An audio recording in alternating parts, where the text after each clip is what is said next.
Trump की धमकी से भड़का ईरान, बातचीत छोड़कर निकले ईरानी अधिकारी। अमेरिका और ईरान में शांति वार्ता फ्लॉप हो गई है। वेंस के साथ फोटो सेशन से इनकार भी किया है।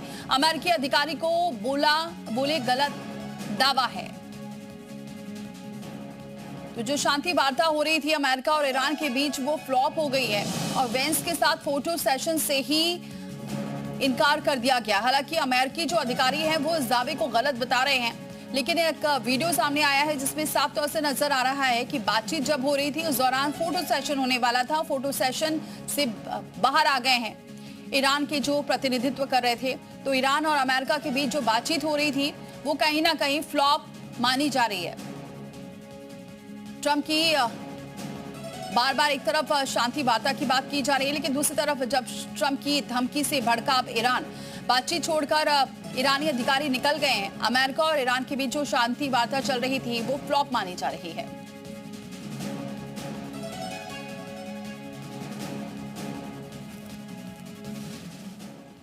भाई ईरान को धमकी दी है, ट्रंप की धमकी। ईरान तुरंत लेबनान को रोके, ट्रंप ने कहा है। अगर ऐसा नहीं हुआ तो फिर हमला करेंगे, पहले से भी जोरदार हमला करेंगे। ट्रंप ने धमकी दी है ईरान को। ईरान तुरंत लेबनान को रोके, अगर ऐसा नहीं हुआ तो फिर हमला करेंगे और पहले से ज्यादा और पहले से जोरदार हमला होगा। तो लगातार तनाव की स्थिति बनी हुई है और ट्रंप एक तरफ धमकी दे रहे हैं, इससे ईरान दूसरी तरफ भड़क रहा है। एक तरफ शांति वार्ता हो रही थी जो फ्लॉप मानी जा रही है, दूसरी तरफ लगातार ट्रंप ये कह रहे हैं ईरान को कि लेबनान पर रोके हमले, वरना हमला और तेज किया जाएगा। तो ईरान तुरंत लेबनान को रोके, ईरान को लगातार धमकी दी जा रही है ट्रंप की तरफ से और ये कहा जा रहा है कि अगर ऐसा नहीं हुआ तो फिर से हमला होगा, लेकिन इस बार जो हमला होगा वो पहले से भी जोरदार रहने वाला है। तो जो स्थिति है वो अभी भी तनावपूर्ण बनी हुई है। एक वक्त लग रहा था कि शायद ये स्थितियां सही होंगी, लेकिन अभी भी तनावपूर्ण स्थिति देखने को मिल रही है।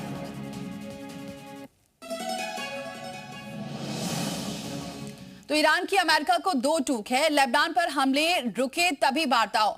इजराइल और हिजबुल्लाह के बीच जंग खत्म हो और जेनेवा में 80 मिनट की वार्ता फ्लॉप, अगली बातचीत की तारीख तय नहीं है। तो ईरान की अमेरिका को दो टूक है। ईरान भी लगातार अपनी बात रख रहा है और धमकी दे रहा है। ईरान ने अमेरिका को दो टूक कह दिया है, लेबनान पर हमले रुके तभी वार्ता होगी और हिजबुल्लाह के बीच जंग खत्म हो तभी वार्ता होगी। जेनेवा में 80 मिनट की वार्ता फ्लॉप हो गई है। अब अगली कब बातचीत होने वाली है इसकी अभी तारीख फिलहाल तय नहीं है।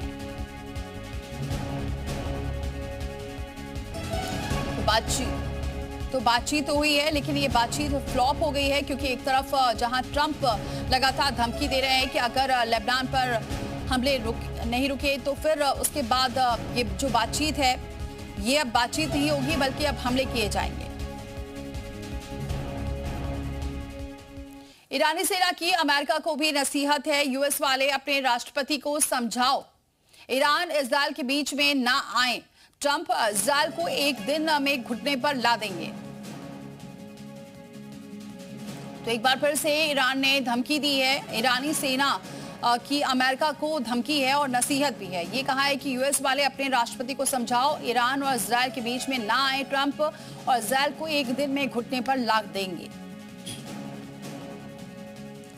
तो एक तरफ अमेरिका कोशिश कर रहा है कि बातचीत हो जाए, हल हो जाए, लेकिन दूसरी तरफ क्योंकि इजराइल नहीं मान रहा है, इसी वजह से ईरान भी बार बार यही कह रहा है कि ईरान और इजराइल के बीच में यूएस ना आए। ट्रंप को ना आने की नसीहत दी है और उसके बाद ईरान ने यह धमकी दी है कि इजराइल को एक दिन में घुटने पर ला देंगे।